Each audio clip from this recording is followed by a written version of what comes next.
Mesdames et messieurs, bonjour et bienvenue à La Justice entre nous. Mon nom est Serge Hébert. Cette semaine, on poursuit avec M. Alexandre Desrochers et on parle de courtage immobilier, de vente d'immeubles, etc.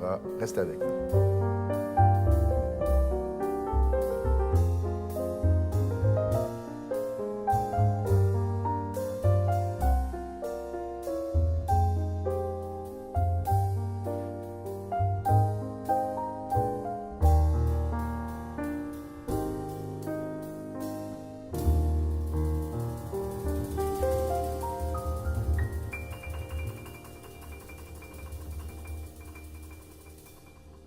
Monsieur Desrochers, bonjour. Bonjour. Monsieur Desrochers, vous êtes dirigeant, courtier, dirigeant de l'agence Royal Lepage Excellence de Saint-Jean.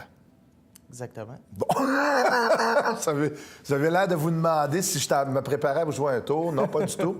Alors, mais je voulais rendre à César ce qui est à César. Là. Vous êtes bien gentil d'accepter mon invitation. La semaine dernière, on a abordé beaucoup de matières, c'est-à-dire du moment où les gens vous contactent jusqu'à... On était rendu chez le notaire, puis on a pas mal terminé en disant s'il y avait des problèmes, en fait, que vous suiviez les gens jusqu'à la fin et peut-être même encore un peu après. Fait que peut-être là, nous revenir encore après le notaire ou s'il y a eu des problèmes chez le notaire, vous continuez d'accompagner vos gens. On va clore ça. Je vous laisse clore comment ça se termine avec les gens. Et puis, ensuite, j'aimerais ça qu'on aborde le marché, parce que là, on est en... Les plus vieux, comme moi, se rappelleront les années qu'est-ce que je dis, 2000? Oui, le début des années 2000. Non, mais les années 80, 90, où le marché était mort. C'est-à-dire qu'il y avait des transactions, mais les immeubles ne prenaient pas de valeur. Bref, on va en revenir. Là, je vous ramène à notre transaction. C'est moi ma conjointe et moi, on a fait une offre d'achat. Il y a eu une inspection pré-achat. Vous intervenez, vous parlez, ou s'il y a un problème, est-ce que l'inspecteur vous parle de... Si l'inspecteur pré-achat découvre quelque chose qui pourrait être discuté, est-ce qu'il vous contacte les gens? Qui fait quoi? L'inspecteur va produire un rapport après avoir fait son inspection qu'on va étudier avec l'acheteur. Okay. On va le lire. Si l'inspecteur a décelé certaines problématiques avec le bâtiment, il peut arriver qu'il va demander de faire des expertises un peu plus poussées. Un exemple typique, il peut avoir détection d'efflorescence, une poudre blanche sur le solage, qui pourrait indiquer une déficience au drain français. Bien, à ce moment-là, on peut aller un petit peu plus loin suite aux recommandations de l'inspecteur, d'aller, exemple, faire une inspection caméra du drain, d'aller vérifier un petit peu plus loin la problématique qui aurait pu être décelée, puis d'en trouver la cause. Fait qu'à ce moment-là, on va aller un petit peu plus loin dans l'inspection. Puis ça peut être d'autres choses qui ont été relevées, qui sont plus simples, qui requièrent seulement de faire une soumission, puis de se revirer avec le vendeur, puis de regarder soit à renégocier ou annuler la transaction, tout simplement. Est-ce que c'est... Ouais, là, ça serait un cas extrême, mais est-ce que c'est fréquent? Puis est-ce que les gens, en règle générale, j'imagine que le vendeur qui avait vendu, puis là, on lui dit, je sais pas, mais on vient de découvrir une fissure dans le coin du solage. C'est pas la fin du monde, c'est pas une lézarde de 10 pouces de large, là. Il y a une fissure, ça peut peut-être provoquer un petit peu d'eau, il ne sait pas. Là, on ne rentrera pas dans les vices cachés. Ça va être mon domaine pour une autre émission plus tard. Est-ce que, normalement, les gens collaborent assez bien? Ça se passe bien? Il y a pas vraiment... On s'entend que quand on a un acheteur et un vendeur, il y a un vouloir de faire une transaction. Par contre, c'est pas rare qu'après l'inspection, il y a certaines choses qui ont été détectées que ni le vendeur ni l'acheteur avaient pu voir. Et puis, je vous dirais que dans bien des cas, il faut se rasseoir à la table de négociation puis de regarder, bon, est-ce que le vendeur est prêt à faire certains petits correctifs? Est-ce que, d'un autre côté, il est prêt à juste faire une concession monétaire en faveur de l'acheteur pour que lui le fasse après? Oui, c'est des choses qui arrivent régulièrement. Puis des annulations de vente peuvent arriver aussi quand que le problème est plus grave.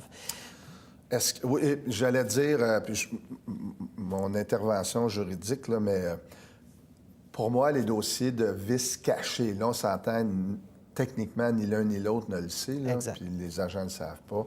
C'est des dossiers cauchemars. Mais si on le ça, malheureusement, ça va faire l'objet d'une autre émission. Mais si on découvre une problématique, là, on pourrait même aller jusqu'à dire aux gens, écoutez, n'hésitez pas. Est-ce que vous faites ça des fois, soit à contacter un médiateur ou un juriste pour dire, cette personne-là, je parle pas de litige, là, je parle de quelqu'un qui vient... moi, ça m'est déjà arrivé où on était des voisins, on était 7 autour de la table, puis finalement, on a trouvé une entente après 5 heures de discussion. Est-ce que ça, c'est quelque chose qui est envisageable aussi, ou est-ce que ça se fait, ou c'est par l'entremise des agents? Bien, le cas que vous me décrivez là, ce serait une problématique au niveau des titres. Donc là, certaines fois, il faut aller regarder avec les voisins. Ouais. Il peut y avoir un empiètement d'un voisin sur un autre. Il peut y avoir une contestation de où est la ligne de terrain qui a été déterminée par l'arpenteur, puis le voisin n'est pas d'accord. Il peut y avoir des vues directes. Donc, on parle de vues directes quand on a une vue sur le voisin, une fenêtre, qui est à moins d'1,5 mètre. Ça, c'est dans le Code civil du Québec.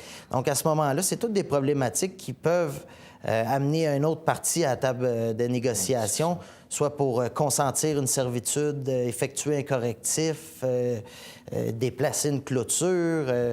Il peut y avoir aussi, souvent, on découvre que la maison puise son eau sur un puits et le puits est chez le voisin, des choses du genre. C'est vrai qu'on oublie qu'on est en zone... je m'excuse, je mets mes mains comme ça, là. On est en zone urbaine et agricole rurale. Donc, il y a des puits, il y a des champs d'épuration, Ouais. il y a toutes sortes de réglementations. Il faut que les gens fassent ça. Ah oui, ça, j'imagine, ça fait aussi partie là, Absolument. vous allez vous assurer que... Donc, on disait que chaque quartier a ses réalités. Ouais. Si on est en train d'acheter une maison en milieu rural par rapport à une maison qui a les services de ville, c'est des clauses différentes, c'est des expertises différentes, c'est des déclarations différentes.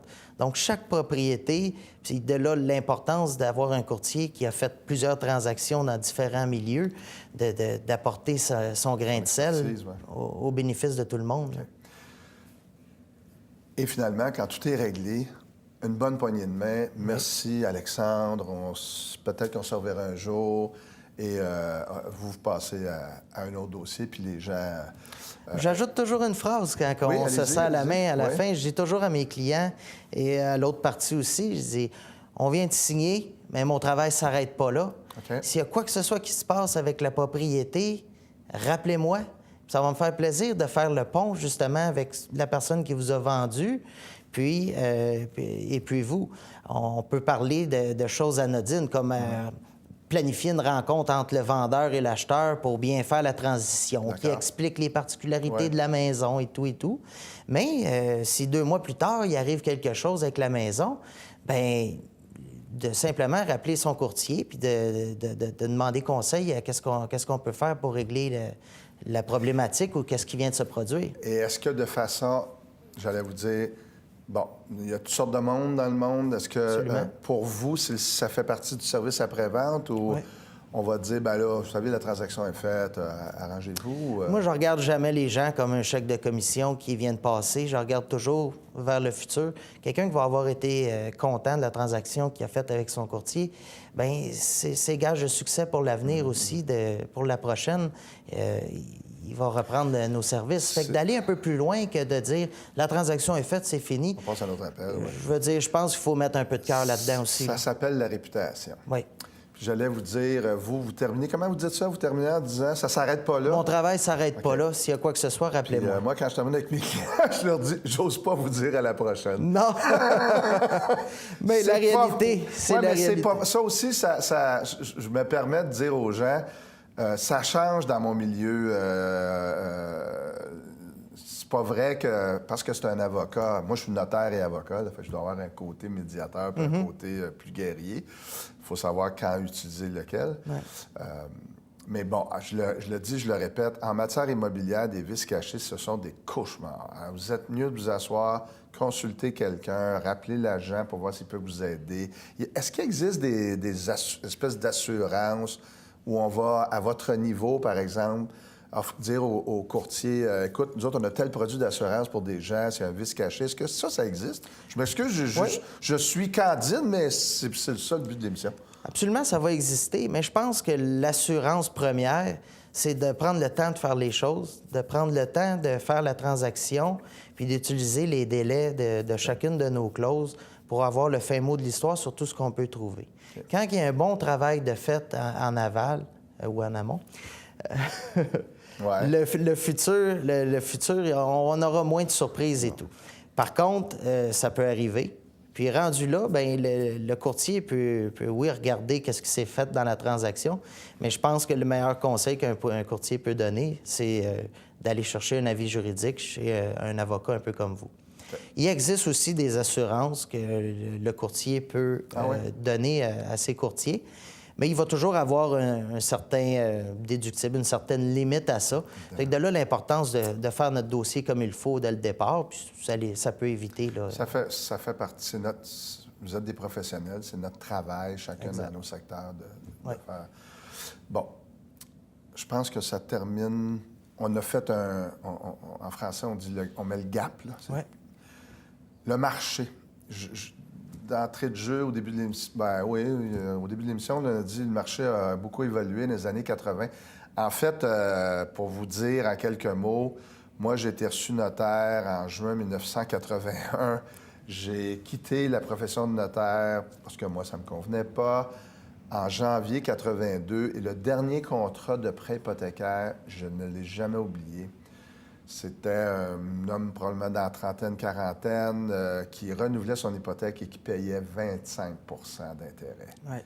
Je me souviens qu'il pleurait, puis qu'il m'a dit « Je vais perdre ma maison ». Parce que là, on était... Puis à l'époque, là, on se disait jamais il m'est venu à l'esprit qu'on viendrait à du 5 puis encore aujourd'hui, ce serait un gros taux, là. Bon.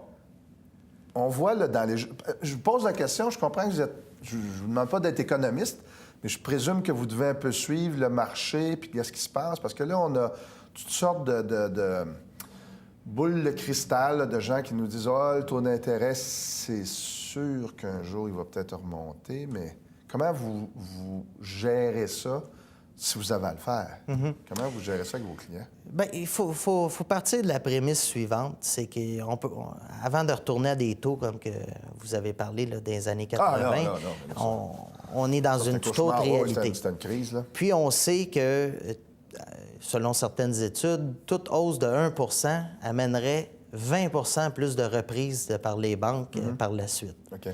Fait que faut pas s'attendre non plus qu'il va y avoir une explosion au niveau des taux, mais veut pas, à un moment donné, on ne peut pas rester à des taux ridicules qui étaient de 2-3 Il y a une certaine limite à ça, mais d'un autre côté, il y a une certaine limite aussi à qu'est-ce que le marché peut prendre comme hausse de taux. Parce que, pas moi, mais quand moi, j'étais en âge d'acheter une maison, nos parents qui venaient des années... Mes parents, vos grands-parents, qui venaient des années 40-50, étaient très prudents avec l'achat d'une maison. Puis je dirais même, moi, autant comme notaire, que souvent on calculait, puis je l'ai vu souvent dans des dossiers de divorce, où ni l'un ni l'autre ne peut garder la maison parce qu'on travaille avec 2 revenus. Ouais. C'est-à-dire, on paye la maison avec 2 revenus. Je ne moralise pas personne, mais moi, quand je regarde ça, ça m'inquiète en me disant, est-ce que les gens vont toujours faire ça comme ça? Puis est-ce qu'il n'y a pas un danger là, de surchauffe? Je ne sais pas. Est-ce que les prix maintenant font en sorte que ça prend 2 revenus? C'est ce que je m'en allais vous dire. Okay. Il y a 2 choses principales qu'il faut voir. Il y a la valeur des propriétés qui continue toujours d'augmenter. Puis, il y a l'autre problématique d'un autre côté, puis on le voit aussi dans les revues économiques des derniers temps, il y a l'endettement des ménages qui continue. Moi, ce que je dis toujours à mes acheteurs, je leur dis, regardez, l'idée, c'est que vous aimiez la maison, puis que votre vie continue aussi après l'avoir achetée. Ouais. Un calcul bien simple, ça serait l'hypothèque qui représente le salaire d'une semaine dans le mois, je pense qu'avec ça, les gens ont moyen de vivre, puis d'avoir la maison, puis de l'aimer aussi. Ce qui se ferait la fameuse norme du 25 Exactement. qui était à mon époque, là, maximum 25 Après ça, les choix de vie de nos clients, bien, ça les regarde. S'ils veulent aller plus haut, puis acheter plus cher, et puis être plus égorgés. D'accord, c'est pour ça que je dis, on ne fait pas la morale. Exact. L'objectif, c'est pas faire la morale, mais c'est de dire aux gens, faites attention. Là, C'est vrai. Faites attention à... Ben, je parle de prudence. Je me souviens, 2008, ici, ça n'a pas frappé comme ça. Ça a frappé, mais Ça a pas frappé comme aussi. ça. Oui, vous avez vu en 2008, la crise, là, peut-être pour rappeler aux gens... aux États-Unis, il y a entre autres une ville en Californie, la ville au complet, la ville a fait faillite. Il y avait tous des immeubles, mais à l'époque, on disait aux gens, je parle pas des agents immobiliers, là. Les gens achetaient une maison, 500 000, puis on leur disait, tu es capable avec le taux d'intérêt, puis dans 3 ans, elle va valoir 750 000. Wow, c'est vrai. Puis je me souviens, moi, d'avoir... je regardais le documentaire, puis je me disais... Là, le type, il dit, bon, ici, c'était un couple là, de gens qui travaillaient, là... c'était pas des gens d'affaires ou... il y avait une sapristi grosse C'est que les banques, dans ces cas-là, se sont mis à prêter sur des valeurs futures. Ouais, il n'y a rien hein? de plus dangereux que de faire ça. Là. Ici, heureusement, au Canada, c'est plus contrôlé. On est beaucoup plus réglementé, Ouais, donc on ne vivra pas des conjonctures comme ça. Mais si on se ramène au marché d'aujourd'hui... Oui, en 2018, là, ça ressemble à quoi? Écoutez, depuis le dernier trimestre de 2015, l'immobilier a repris. 2016 a été bon. OK. 2015, il y a eu un ralentissement? Non, 2015, c'est revenu à la normale au dernier trimestre. En 2008 et 2015, c'était plus... C'était morose. Disons que, comme que je me plais à le dire, il n'y avait plus ben de bulles dans le champagne. OK. Et puis 2016, c'est revenu. 2017 a été excellent. Ah oui? Puis je vous dirais que présentement, 2018, c'est la folie. Donc... vous voyez, j'avais vraiment pas cette impression. Je sais pas pour les gens. Là, présentement, si on veut donner une idée aux gens, environ une négociation sur 4, là je parle pour la région ici, va se faire à plusieurs offres d'achat sur la maison. Donc, c'est un marché de vendeurs? C'est un marché de vendeurs? Absolument. Ah, ouais? Présentement, on va être dans le marché de vendeurs si on parle de l'unifamilial. Là. Okay. Donc, mon conseil premier, quand je reçois des acheteurs, disons aujourd'hui, je vais leur dire, soyez sûr que tout l'aspect financier est réglé. Après ça, lorsqu'on va aller visiter des maisons, si vous voyez quelque chose qui vous intéresse, faut être prêt. Soyez prête à faire feu. Oui, j'allais me dire la même chose. C'est pas une pression indue du courtier, c'est rendu un conseil parce que on peut attendre 48 heures avant de faire une offre sur une propriété, puis cette maison-là va s'être envolée. On est revenu à l'effervescence qu'il y avait justement au début des années 2000, là, à toute chose près. Donc, un acheteur qui va être prudent, qui voit un produit qui l'intéresse, sans vouloir faire les choses trop vite, doit s'empresser d'être capable de faire une offre d'achat, puis, de pouvoir bloquer la propriété le temps de faire ses conditions. Donc, ce qu'on a discuté longuement la semaine dernière, là, la préparation, regarder vos budgets, etc., là, ça prend toute son importance. C'est primordial. Tu peux, je pense que c'est un anglicisme, échapper ton deal ou la maison que tu voulais avoir parce que... Justement, hier, j'ai 2 acheteurs qui viennent me rencontrer. Ils me présentent leur projet. Ils me disent, Alexandre, on est ici ce soir parce que on s'est mis à regarder des maisons. On a appelé, on a visité. On s'est dit, on va prendre 3-4 jours pour y penser. Puis ça nous est arrivé 4 fois. La maison s'est vendue pendant qu'on y pensait. Oh, mon Dieu. On s'est dit, là, il va nous falloir quelqu'un pour nous aider dans le processus, parce que là, comment ça s'envole comme ça? Oui, ben oui, je suis vraiment surpris. Là. Et puis, c'est vraiment la conjoncture présentement. Donc le message, c'est soyez prêts, montez votre dossier. Ça existe toujours, ça, je m'excuse, je cherche le terme... La préautorisation. Oui, c'est ça, de prêt hypothécaire. Donc, je demande à mon institution financière combien je peux avoir. Et on a pas mal une bonne idée du prix que je pourrais avoir, puis, du montant qu'on pourrait me prêter. Exactement. Puis, c'est pas rare aussi de se retrouver dans une situation que le prix payé pourrait être même un peu plus élevé que le prix demandé pour la maison. Donc, exemple, il y a 3 personnes qui veulent la maison, Bien souvent, il y en a qui vont offrir le prix ou vont offrir un petit peu plus. J'ai vécu le cas... Je m'excuse, je ris, là, mais c'est tellement... J'ai vécu le cas pas plus tard que cette fin de semaine-ci. J'avais mis la maison à vendre le jeudi. À vos pancartes, à vos pancartes. La maison avait été mise en marché le jeudi. Le samedi soir, 6h30, je reçois 2 offres d'achat. Et puis à minuit, la maison était vendue plus haut que le prix demandé. OK. Puis là, dans le cadre de l'émission, justement, comment on gère les... Ah oui, bien, OK. Est-ce que... OK. Est-ce que je peux... Si vous recevez... Vous me dites, je reçois 2 offres. Vous les divulguez ou vous attendez... Comment ça fonctionne? Premièrement, j'appelle le propriétaire. J'ai 2 offres d'achat. Mais je dois mettre toutes les parties sur le même pied d'égalité. Donc, celui-là qui m'a envoyé une offre, je dois l'aviser qu'il joue avec un deuxième. Est-ce qu'il faut régler la première avant? Non. Ah bon, absolument pas. cette impression-là, moi. C'est jamais un concours de premier arrivé, premier servi. Donc, on avise tous les partis impliqués, ceux qui ont fait une offre, et aussi ceux qui ont visité dernièrement, que bon, là, il y a 2 offres d'achat sur la table. Si vous voulez en faire une, c'est là que ça se passe. Et puis, quand tout le monde est au courant il y a 2 offres, 3 offres sur la table, sans jamais divulguer aucune condition ou aucun prix aux autres parties, là. Il faut s'entendre. On dit il y a une autre offre d'achat, puis ça s'arrête là. Après ça, les parties ont le choix de bonifier leur offre, d'ajuster leurs conditions. Puis, le propriétaire se retrouve avec son courtier et regarde toutes les propositions qu'il y a devant lui, puis il va choisir la meilleure pour faire son... J'ai un sourire à la coin, bien, la meilleure...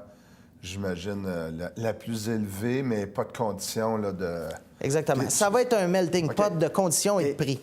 OK. Et si ma maison, même si elle est à neuf, peut avoir des problèmes, là, mais si elle est plus âgée, les gens vont toujours vouloir faire inspecter. Là. Il y a toujours ces conditions-là. Là. Est-ce que... Ça dépend. Il y a certains... des gens qui vont, il y a des gens qui vont renoncer parce qu'elles veulent. Oui. Il y a un certain risque à ça. Quand même. Mais c'est pas rare qu'on va voir des gens soit offrir plus ou offrir plus et retirer leur inspection en disant, regardez, si vous choisissez mon offre, c'est sûr que c'est vendu. OK. On est vraiment dans... C'est ça. Donc, à ce moment-là, pour un acheteur qui va être novice, bien, c'est peut-être pas la bonne conjoncture d'achat. Là. OK. Elle dit vendeur novice? Acheteur novice. Acheteur novice, désolé. Oui, faire attention, pas se mettre en tout cas, à la vouloir à tout prix. Respecter son budget, là, c'est important. Exact. Oh, mon Dieu, c'est toute une autre dynamique. Ouais. Alors là, ça a repris, ça dure, ça va finir un jour. Évidemment, on ne peut pas rester dans une effervescence comme ça. Ça a des limites. OK. Puis, à un moment donné, ça va revenir à la normale, comme l'immobilier cyclique l'a toujours été. OK. Si j'ai encore peut-être une anecdote, je peux me permettre une anecdote. Le peu de temps que j'étais notaire, à un moment donné, j'étais à Montréal, je travaillais pour un cabinet de notaire, là. Et puis, il y a un type qui achète, là, le taux d'intérêt est très élevé, il y a un type qui achète toutes sortes de maisons. Là. Je ne parle pas de grosses, mais de maisons même pas trop chères, plus chères, etc. Puis à un moment donné, je lui parle, puis je lui dis, et là, les plus vieux d'entre vous vont savoir, peut-être les autres ne le sauront pas. Là, on était au début des années 80. Je dis, je m'excuse, mais j'avais 24 ans, là. Comment ça que vous achetez à 20 quelques % comme ça d'intérêt?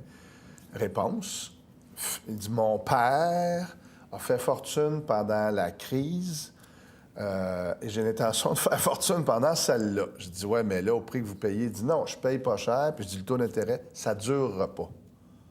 Il n'y avait pas tort. Ça n'a pas duré. Et je présume qu'à un moment donné, ça a dû être rentable. Mais ça prend des gens...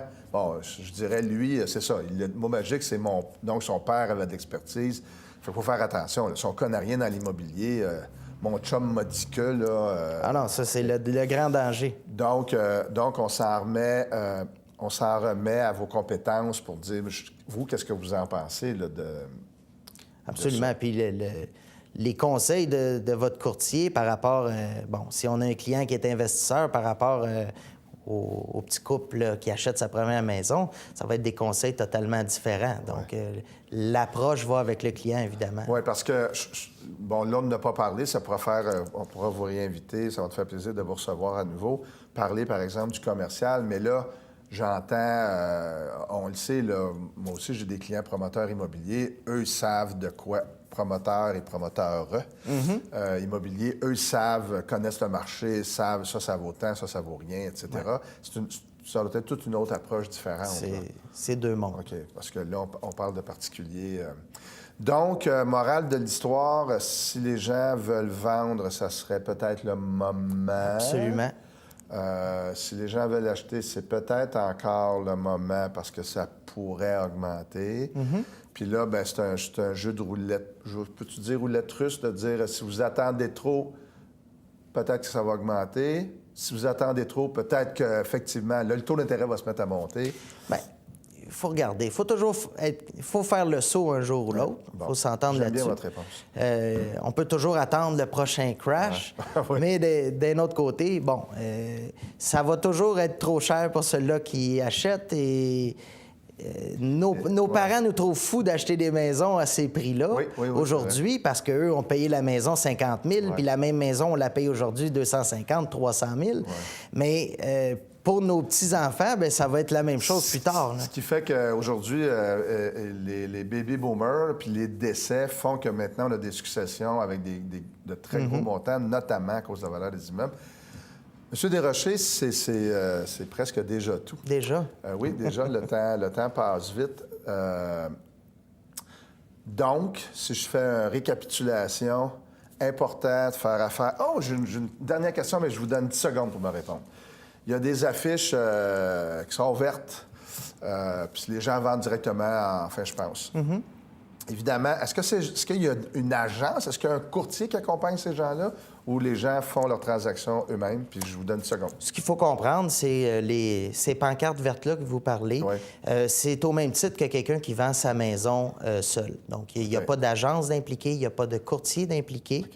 De là, l'importance de, si on veut faire l'acquisition d'une propriété qui n'a pas de représentation, de s'allier les services d'un courtier parce que... Vous pourriez le faire. Oui, absolument. Le courtier va gratter un petit peu plus, aller chercher l'information. Le travail que vous nous avez expliqué la semaine dernière. Oui. En tout cas, écoutez, je vous remercie. J'espère qu'on va vous revoir à l'émission l'automne prochain. Certainement. On pourra parler de d'autres sujets. D'ici là, mesdames et messieurs, je vous souhaite une bonne fin de journée, bonne fin de soirée pour ceux qui nous écoutent en soirée. Revenez-nous la semaine prochaine et si vous allez sur le web TVHR, Télévision du Haut-Richelieu, vous allez trouver notre site web.